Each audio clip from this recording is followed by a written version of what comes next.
President's Day is a chance to remember people who made us the envy of the world.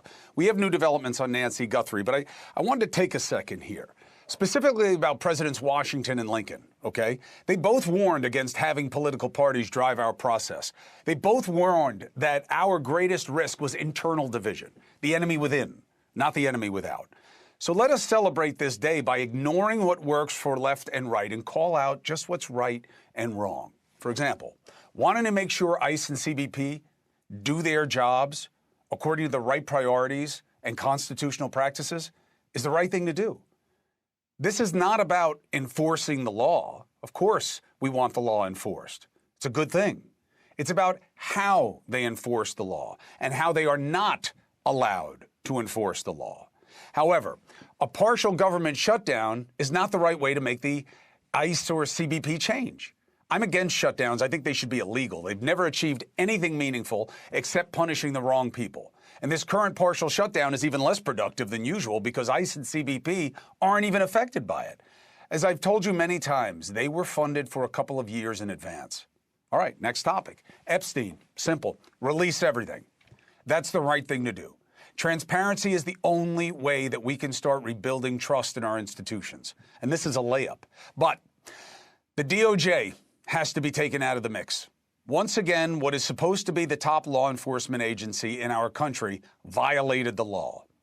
DOJ just said they're releasing no more Epstein files, despite reports that they've only released less than 5% of the total files in their possession. It's wrong that they released this ridiculous list of over 300 politically exposed people like Elvis and Janis Joplin, who died when Epstein was like in his teens or 20s. I don't think Congress can satisfy the country either. The impeachments, their hearings, they're an embarrassment. The right thing to do here is a special commission. Former law enforcement, journalists, nonpartisans. Go through everything, put out a report, release it all. And I'll tell you what else is wrong. MAGA minions now playing at the idea that the Epstein files are a joke. He helps people with their problems. Sometimes those problems are, you need a girl. Or some penicillin. Or some, if you need it, he's got it. He's a sex rabbi. He should perform at the halftime show next year. Yes. Now, look, I think they've always believed it was a joke. I think that's why they pushed lies and conspiracies and then delivered on none of it. But remember what they were selling, including that little mini mascot just last year. More on top of Epstein than the Democrats are. The Democrats never cared about Epstein until they saw a political motivation. The right was into the Epstein story because women were being sex trafficked. We actually cared. What happened? You don't care anymore, little man? Their BS doesn't change what actually does matter. What matters for the survivors and their allies. Why were the files scrubbed by the Trump administration? Who participated in abusing young females? And who knew that was going on and stayed close to Epstein anyway? Look, I think celebrating people stepping down is making this about canceling instead of about clarity or closure.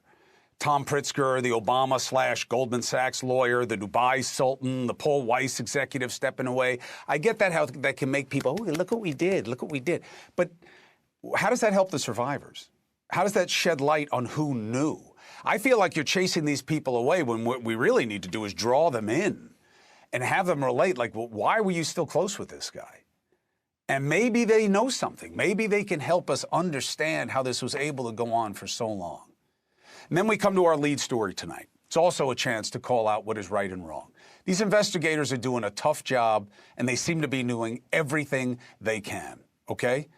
And it says something right about us, frankly, about America, that we care about Nancy Guthrie's abduction. We should care. We are interconnected. We should care about each other. And it is really wrong that trolls are playing every situation, including the Guthrie disappearance, for poison profit. I have been reporting to you consistently. Any notion the family is involved ain't coming from the investigators, okay? And they have shown no proof that would point us in that direction. And yet it's all over social media. It's a hoax, it's a cover-up, it's an inside job, it's a false flag. Why? Click, click, click, click, click, click, click. And the algorithms reward it, right? Because there's no accountability there. You play on the unknown to dupe the unwitting, and you do it because you're unkind. That's the truth. Now, the Pima County Sheriff has come out and said something I've never heard before. The Guthrie family, cleared as suspects. They've been nothing but cooperative. Saying, I'm begging you, the media, to honor your profession and report with some sense of compassion and professionalism. Now, look, I've never heard law enforcement make this kind of a statement during an investigation, and I'm not calling for the family to be removed from suspicion. The job is the job, right? But the job is also, you don't speculate just because you don't care that you're destroying this family, just because it may get you some clicks. But I want to correct something the sheriff said. It's not the media. No one who pays attention to the law or any standard of decency is doing this. What these digital people are doing. It's the digital media. It's those denizens. It's people who get paid for clicks and rage bait. All right? These fugazi, sloppy influencers and would-be sleuths. Right? The truth about whether Nancy Guthrie's family is under scrutiny. She doesn't know a damn thing. The reason the cops are going back to the home is because the police think she did it. Where'd she get that? Bullshit. The video messages from the family are like a movie. It's from Silence of the Lambs. Why are they doing that? Anybody who has like one source, okay, would tell you, yeah, the FBI, this is how they support the family in terms of what kind of messaging tends to resonate. And those people often, when they leave the FBI, go into the movie business, and that's why the movies often imitate real life. Everybody knows that. Why would you play at it otherwise? Because you suck, that's why. This guy complaining the whole thing is a cover-up, that Savannah, you know, this poor kid, this poor lady is a liberal stooge. They suck, these people. See them for what they are, because what they are is wrong, all right? And look, single-source reporting is really, really dicey, okay? I have almost never been able to go with single sourcing, unless... right? I would have never been able to go with it by saying, hey, the brother-in-law might be the guy, or it was a burglary gone wrong. Why? Because unless your single source is somebody who is fundamental to the process in question, okay, like they definitely know, it's dicey.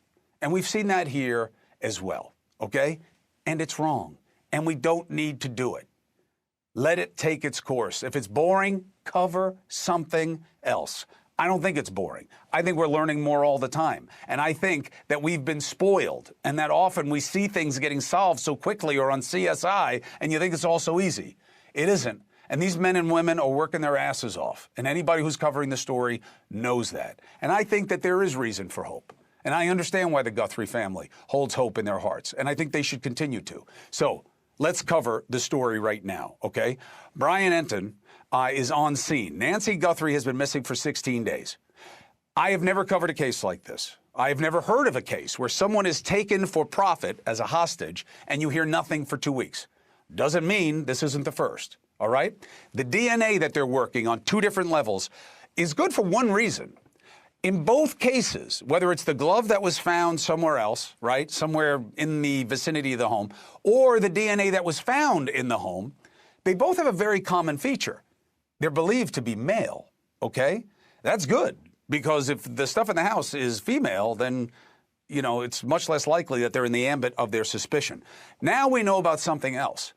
This man who was seen on the front porch left them clues that they can work on, and now we heard that they were working on the clothing, they were working on the backpack.